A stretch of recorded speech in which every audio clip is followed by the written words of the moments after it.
My name is Yatika Fields. I'm an artist, a painter, living in Oklahoma and Tulsa. Yeah, so graffiti aesthetics, I think, works into my painting through fluidity and movement and spontaneity. This is something that I learned when I was younger, of course, doing graffiti in my early 20s when I was living on the East Coast. And at the same time, I was painting with the brush, but I was also experimenting it, I think, with the street and the lifestyle of being young in a city, and got involved with graffiti. But when you practice that, it's about being out in the streets, being out in the night, and it's like a performance with the urban environment, and you're painting quickly and you're moving quickly. And those aesthetics I took with me into my current art practice, into the fine art practice and oil painting. So I'm using full body movement and a lot of activity and force, and it's very gestural. And that is something that I didn't know prior to graffiti, as I was doing landscape art or trying to render the human form. But then once I got into the street and was involved in the night and the activity of using the spray can, you have to be quick, you have to make quick decisions, and you have to use full body motion. And I took that and combined it with everything I learned from my fine art practice and mentorship at a young age, and fine arts and landscape painting in Italy, and combined that into what I have now, which is very this kind of evolved, dynamic concept of painting, where I'm utilizing both that skill of movement and fine art technique, I guess. But I've made it into my own style, and it's something that I can really understand because it allows me the freedom and fun of full movement and body, because the body is very important, I think, to be expressive, and we have that ability to do so. So if I can do that into a painting, then it just makes that painting so much more powerful. Becoming an ultra runner, which is an ultra runner is anything over 26.2 miles is the marathon distance. And I've been involved in those distances, 50 miles, 70 miles, 90 miles, and so forth. And in the last 5 years, I think I've gotten into this kind of running.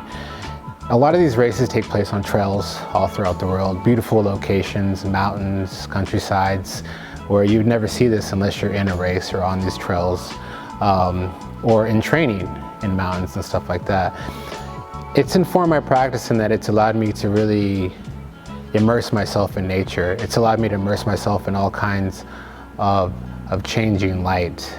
I first started doing landscape painting when I was 19 in Italy under the mentorship with Marty Averett. At that time, he was the painting and drawing instructor at Oklahoma State University. But I went to Italy, I learned landscape painting, and that changed my whole idea of what color is and how to capture essence. From then to now, I go back into running in nature as a part of my practice to be better, as wholesome and feeling good, and I can put that into my work, and therefore it relates back to how I feel to the public and whoever sees it, because I want my work to kind of imbue that for the viewer as well. But in doing so, I find myself traversing beautiful landscapes, like I said, and seeing trees lit up by light at sunset. And if I wasn't on that trail at that time running, I would never see such magnificent colors, And I think about, how I got here to that point and stuff like that, and I try not to think too hard about it, but I just let it be and allow it. I know it's a part of my practice because I see it. And then, for instance, I'm here in front of this painting, and these bright colors that you see on this tree, I've seen pink so magnificent that I didn't think was possible because of a sunset in a mountain hitting an aspen just at the right time. And it was a very magical experience, and because I'm an ultra runner and I was training at high altitudes, I was able to see that, and I feel like that's how it reflects into my work. But it also allows me to really be aware of my surrounding, be aware of myself, be aware of the landscapes and just the essence overall of it, which is, in the end, I'm trying to capture an essence in my painting, Movement and feeling, it's beyond, really it's hard to describe, because it's about emotion and it's about feeling. And I relate my paintings to music, to like making an album. Not that I know how to make an album or but I feel like it would be like that, You paint, you have to go through the process to find the harmonies and chorus, and then you just know when it's done because it sounds so good, and it's just like, it's an end to it. And when I'm painting, you have to go through the trial and errors of it. You have to work through the process of it, and you have to allow yourself to kind of be in touch with all those feelings all those memories, all those moments of training of your hand, all those moments of running on the trails, and you have to combine it into an event and a time in the studio, and you work through it and you feel it. You just feel it, and it's almost like your body's on autopilot when you can understand it, and it's the essence, and it's just coming through you, and you're moving your brush, and the paint is doing its own thing. You're just channeling your memories from those beautiful essences, and you become the essence. Your hand becomes the essence. You know, it's not about me. It's about the energy that you remember, and it's controlling it. And then, you know, and you feel it.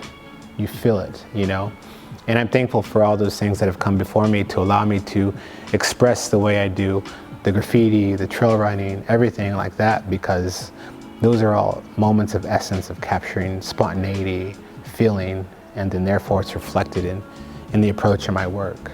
Every year since I did that mentorship in Italy when I was 19, I've made it a pact. I made a pact with myself to make at least about 10 landscape paintings a year, and I've done pretty good on that pact with myself.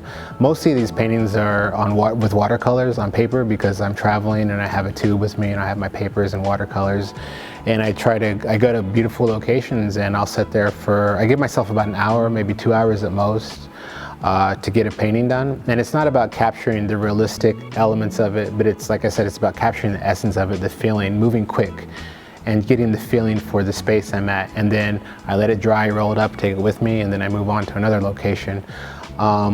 Those opportunities allow me to really move my hand and just capture what I feel rather than see the sounds. I hear people laughing, I hear cars, I hear the water, I hear the boats creaking. You know, I hear really beautiful things, and I try to paint those elements, not necessarily what I see, but the feeling of where I'm at.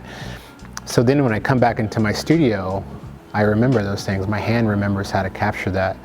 Those aren't around me, but yet the moments are. And so I'm in front of the painting, and my hand is trained to understand that. So it's put in this painting here. This is my first landscape in oil. This is my first landscape this size.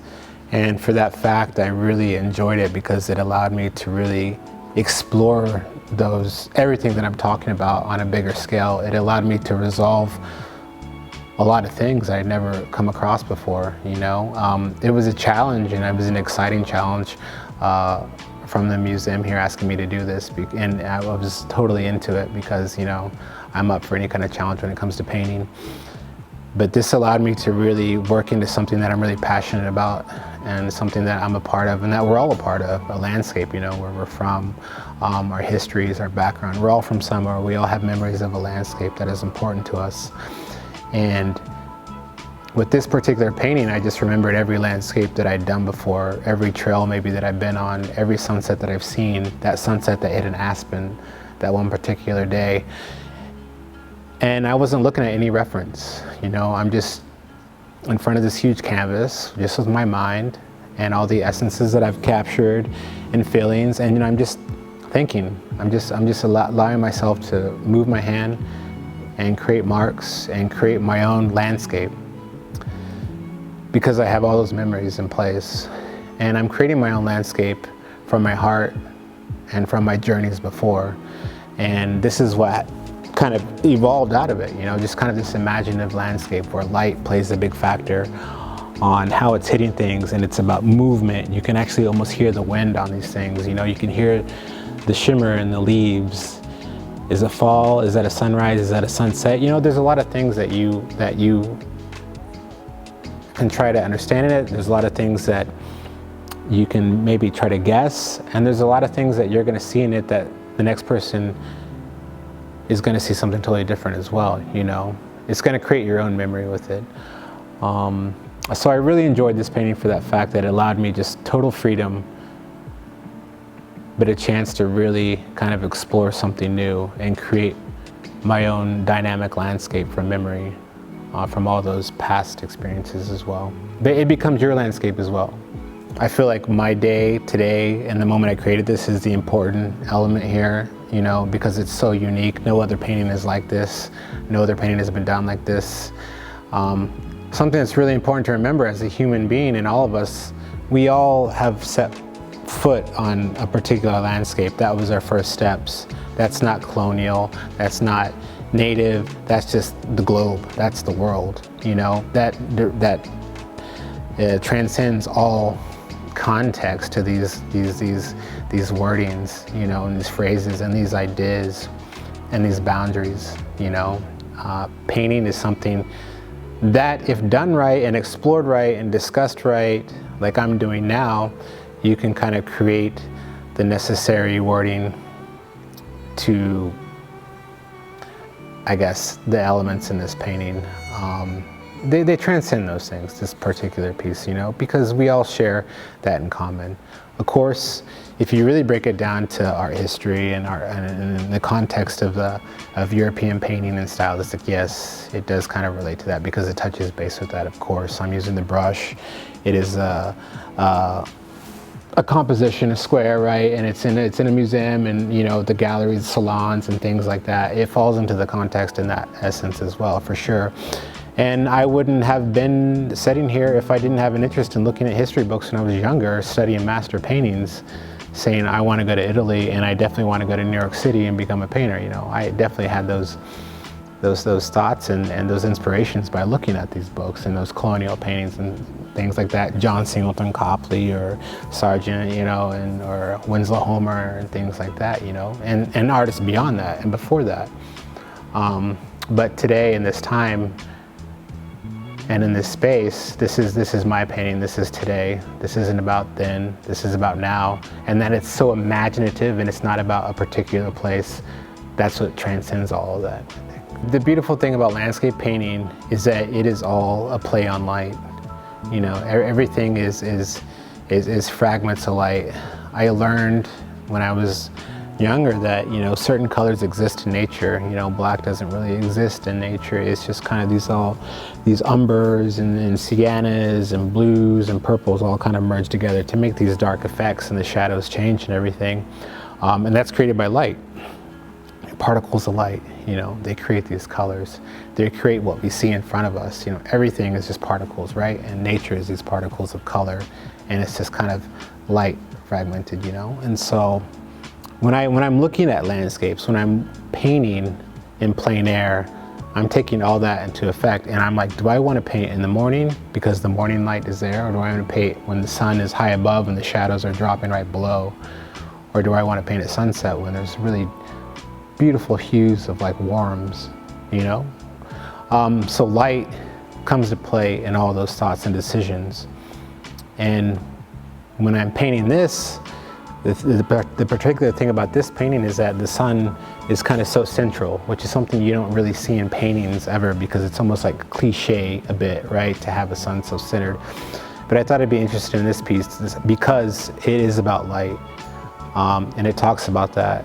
And I want the sun to be kind of central because people are going to be kind of connected to it as they walk around the gallery. So it's going to pull them in just like a ray of sun does, and so forth like that. But it's so linear, and we discussed where this piece was going to be, that I want it to be kind of a focal point as well.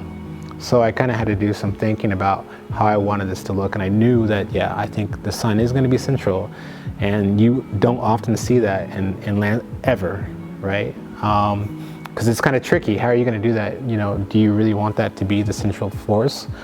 So it's coming out, it's radiating. You see, it's almost like it's blowing at you, and you see the leaves kind of moving.